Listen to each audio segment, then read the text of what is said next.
Ẹ kú dédé àsìkò yìí o, gbogbo ọmọ Yorùbá nílé lóko àti lẹ́yìn odi àti ní gbogbo ibikíbi tí a bá ti ń gbọ́ wa.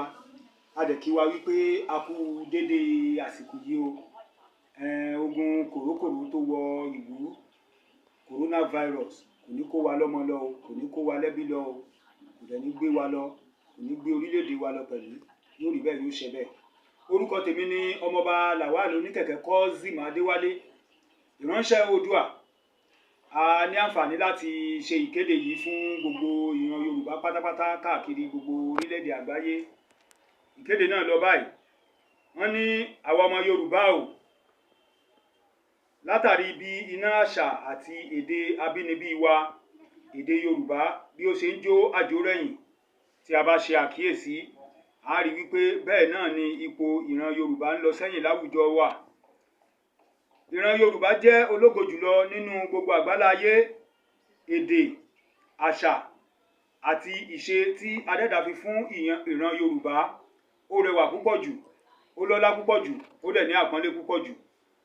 Gbígbàgbé àṣà àti èdè ẹni ó dà gẹ́gẹ́ bí gbígbàgbé orísun ẹni tàbí orírun ẹni. Ìran Yorùbá bọ̀, wọ́n ní odò tó bá ti gbàgbé orísun rẹ̀, wọ́n ní yóò gbẹ ni. Kí a wá má bàa gbàgbé orísun wa, kí a má bàa gbàgbé èdè àti àṣà àwọn bàbá wa tí wọ́n jìyà fún, tí wọ́n fi sílẹ̀ fún wa, tí ó dẹ̀ ń pè wá, tó já sí wípé látàrí fífi àṣà àti èdè wa sílẹ̀, òun náà ni ìṣòro Yorùbá ti bẹ̀rẹ̀. Kí ilẹ̀ Yorùbá má bàa jìyà jù báyìí lọ, kí ìran àwa ọmọ aládé má bàa rẹ̀yìn ju bí a ṣe wà lọ, kí àwọn ọmọ wa kí wọ́n má bàa jìyà ju bí a ṣe wà yìí lọ. Ẹ jẹ́ kí a padà sí àṣà àti ìṣe àti èdè àwọn bàbá wa, nítorí wípé èdè elédè kò lè gbé wa débì kan. Kọ́ ọmọ rẹ ní èdè Yorùbá, kọ́ ọmọ rẹ ní àṣà Yorùbá, sọ èdè Yorùbá sí ọmọ rẹ níbi gbogbo. Má ṣe tijú èdè rẹ.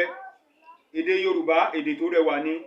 Ààbọ̀ ọ̀rọ̀ tó fún ọmọlúàbí, bó bá dé inú rẹ̀ ńṣe ló máa ń dodidi. Èmi ni ọmọọba Lawal Oníkẹ̀kẹ́ Kọ́sìm Adéwálé, ìránṣẹ́ Oòduà.